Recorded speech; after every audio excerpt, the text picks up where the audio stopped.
Welcome back, everybody. Doyle Salewski joining us here today on Ask the Expert. Live phone call, 613-789-6559, extension 2803. Call now.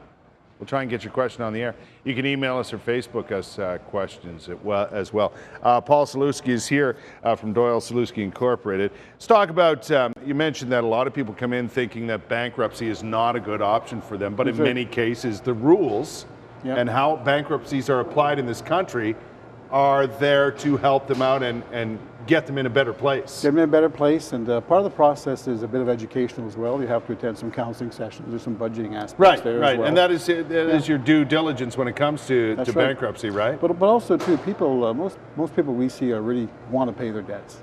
They just don't have the resources to do it. They'd like to do it, but can't. That's why sometimes a proposal will work, and sometimes it won't work. When you say proposal, this is at the point where Doyle Salewski and one of your counselors helps out, gets things together, finds out the exact amount of money's owing to creditors and so on. What assets you have, what income you have. Exactly, all that information. That's right. And then you're ready to approach the creditors with an idea. A plan, basically. The plan is to do whatever you want it to be. It could be sell an asset, it could be a lump sum payment, it could be payments over time. Right. Many, many things. The big thing about a proposal is two things. I guess you really have to have the resources to do it.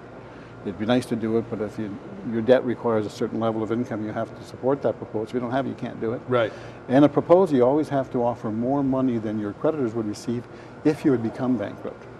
Gotcha. That's all. So depends on what's available for them anyway, because why would they do a proposal to take less than what they would get? Exactly. That's right. It doesn't make much sense. That's right. In that matter. But and you have a good relationship and a way that you go about your business to present proposals and so on to creditors that is designed again to help out your client. Well, part of the trustee's role is to present what's called a viable proposal to the creditors. If the proposal is not viable from our sense, creditors aren't going to accept it either. So we have to be satisfied. It's a good solution for them. Does it make it easier, Paul? And I would guess that it does.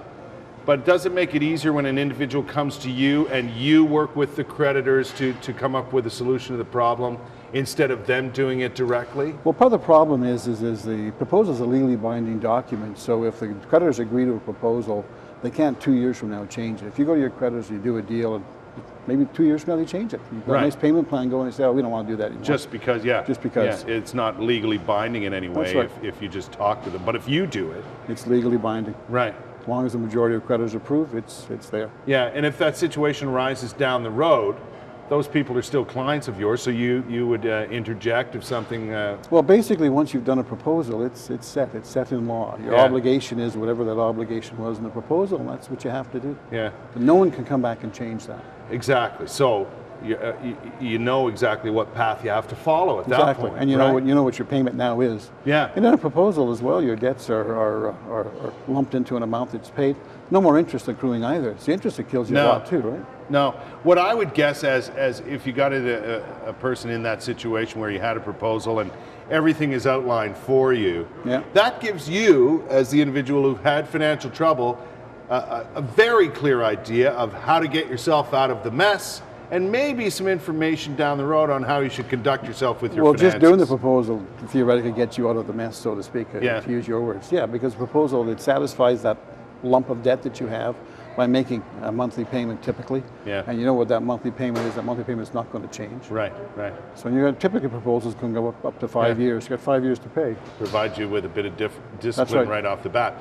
Okay, we do have a question by email, I believe, and it's Carol here. She says, Carol, I inherited a house and a cottage.